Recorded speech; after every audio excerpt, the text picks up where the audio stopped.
What's going on, everybody? RJ Ochoa here from SB Nation's bloggingtheboys.com. We hope all is well wherever you are. We hope you're happy, safe, healthy, and I trust that you're exhausted. If you're a Dallas Cowboys fan, there has been a flurry of free agent activity today. The day that I'm putting this video together today is Tuesday, March 21st, 2023. We hope that all is well wherever you are, like we like to say.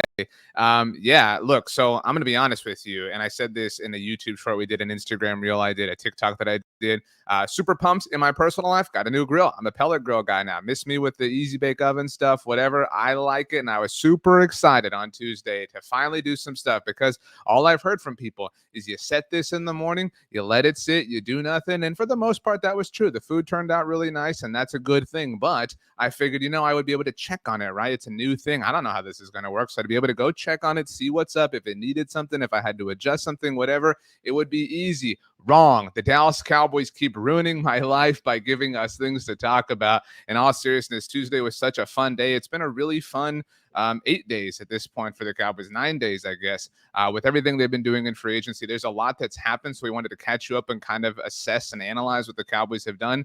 For full context, for full measure, it's 4:12 p.m. Central Standard Time, again, on Tuesday the 21st, as I put this video together. So if something has happened after this, apologies. It's obviously not included in the conversation we're about to have, but rest assured we will have you covered at bloggingtheboys.com, here on the Blogging the Boys YouTube channel with a full-length video or a short, or on my personal Instagram, personal TikTok, personal Twitter. We'll make sure that you have what you need as far as the Cowboys are concerned. Don't forget to subscribe to the Blogging the Boys podcast network. We have shows coming out every day to talk about what's going on. So what you're looking at right here is everything. This is it's like a smorgasbord, or not a smorgasbord, it's like a charcuterie board, right? It's like I took all the meats that I made on my new grill and I cut them up nice and fine. I put them on here. It's one of those like beautiful hard pieces of wood. You take the Instagram picture, you post it, and you sit back and you chill, except there's been no chilling for the Cowboys. The Cowboys are acting like a team that came very close last year, but that fell short because they made some decisions that they probably shouldn't have. Mari Cooper, no big deal. And they are trying to kind of,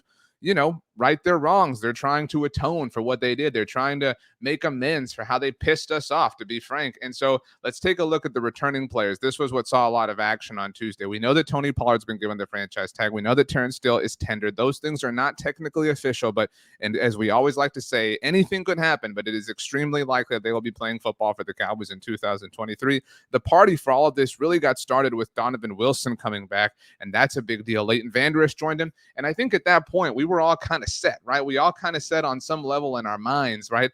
Well, they got Donovan and Leighton back, so I'm good, right? Like, I know my team, and I know that I can't expect a lot as far as this time of year. So I'm good with what they've got going on. But no, the Cowboys wound up bringing back CJ Goodwin and Cooper Rush. We'll get to the other players in a minute. We know that they traded for Stephon Gilmore. We know they traded for Brandon Cooks, who has quietly, as we talked about in a video here recently on our YouTube channel, quietly been one of the more productive receivers in the NFL. He doesn't have the same name value as your Justin Jeffersons and A.J. Browns and even your CeeDee Lambs, but Brandon Cooks, among NFL receivers who had at least 2,800 receiving yards and 15 receiving touchdowns over the last 3 years, there are 17, and Brandon Cooks is one of them. Very, very quietly productive with not a great quarterback situation in Houston, as we all know. We'll get to the other additions in just a moment. Players lost. There is a tiny update to add here. We did have a YouTube short as mentioned on this, but we knew that Connor McGovern was gone to Buffalo. We knew that Luke Gifford was gone to Tennessee, that Noah Brown was headed to Houston. We've known for almost a week now that the Cowboys have released Ezekiel Elliott. Now, at the time of this video, Zeke still does not have a new team. We'll see when that ultimately happens. Personally, I thought the Buffalo Bills made a lot of sense. I know a lot of people shared that opinion, but the Buffalo Bills brought in Damian Harris on Monday evening, so it seems like they might be out of the running there. But you never know, obviously, what can happen in the NFL. But Monday evening, actually, as I was setting the grill up, the Houston Texans agreed with and signed Dalton Schultz, a one-year deal worth up to $9 million, the same exact deal that Mike Gesicki got with the New England Patriots, which is notable because both Schultz and Gesicki spent last year on the franchise tag, Dalton with the Cowboys and Gesicki with the Dolphins. So the tight end market didn't really take off. And I'd say as we kind of get to additions and returns, there's nobody on that loss list that I'm personally affected by, that I'm personally sad by.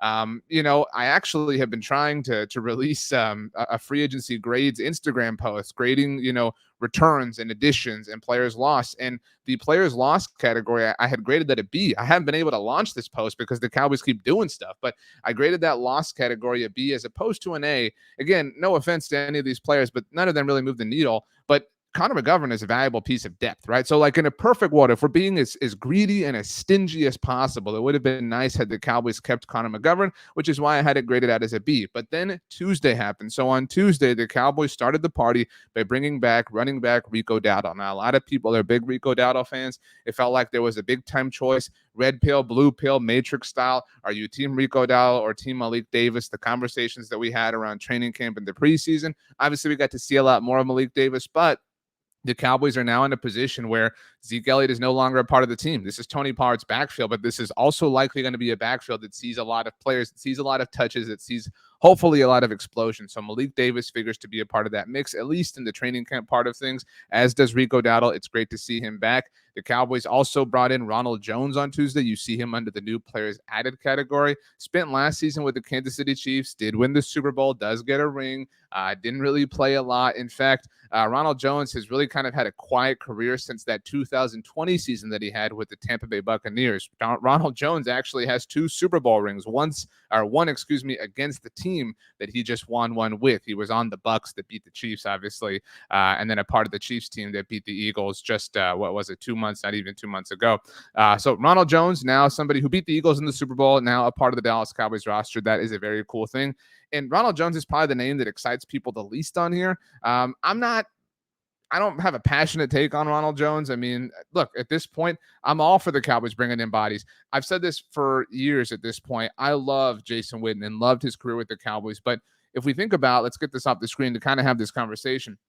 One of the coolest things about life post Jason Witten has been seeing how the Cowboys have cultivated talent. Dalton Schultz just signed with the Houston Texans, right? Well, the Cowboys drafted Dalton Schultz like 3 days after Jason Witten retired, the first retirement. And, Dalton Schultz only became what he did because Jason Witten came back and then left again, obviously. And because Blake Jarwin tore his ACL in the 2020 season opener. So since Jason Witten left, the Cowboys have found, obviously, Blake Jarwin was the tight end they believed in, Dalton Schultz, Jake Ferguson, Peyton Hendershot. It's kind of cool, right, to see the Cowboys kind of bringing young players in. Don't get me wrong. It's also a cool thing to have one badass who can hold the position for the entire time, the way that Jason Witten did. But it's been kind of cool to see the Cowboys mix and match a little bit along the way. And I think we're going to start seeing that a little bit, the running back position. And that's kind of where I involve Ronald Jones in my own personal assessment.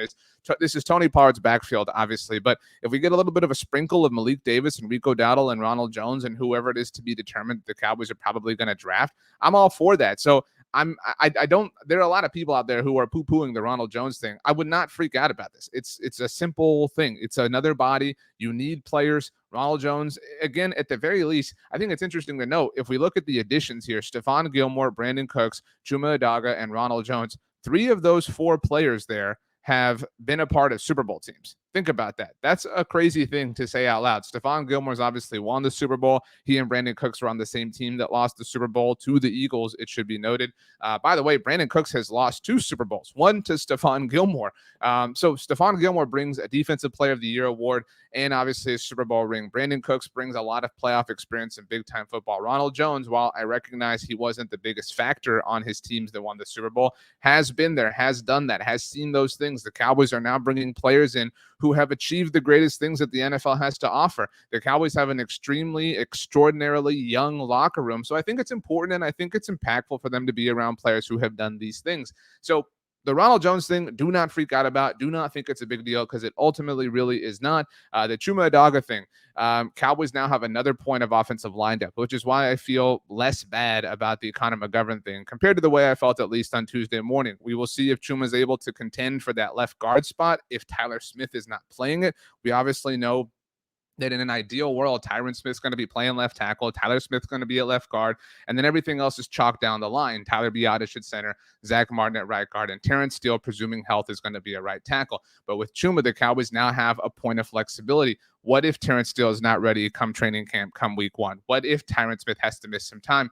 those questions were scary to think about on Tuesday morning because the Cowboys did not have any way that they could adapt and adjust. And it's worth mentioning, by the way, as we talk about Chuma and Brandon Cooks, that both of those players were players who the Cowboys were connected to over the course of the last year. They had been interested in trading for both of them. They obviously didn't have to trade for Chuma and had to trade far less for Brandon Cooks than they would have had they acquired him at the deadline.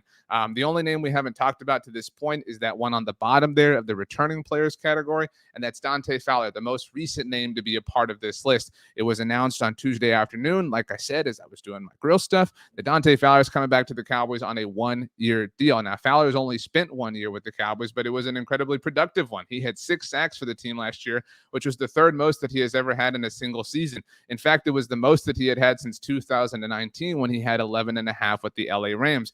We talked a lot, obviously, in the lead up to last season when the Cowboys first brought Fowler in about the connection that he had with Dan Quinn dating back to their days together at Florida. It is very clear. It is very obvious that Dan Quinn knows how to get the best out of his players, and it doesn't hurt for Dante Fowler that he gets to be a part of a pass rush group that features Micah Parsons, DeMarcus Lawrence, Dorrance Armstrong, Sam Williams, and think about all those names that I said. They're not going anywhere. All those players are returning to the Cowboys in 2023, which means they're going to have one of the best edge rush groups overall across the entire NFL.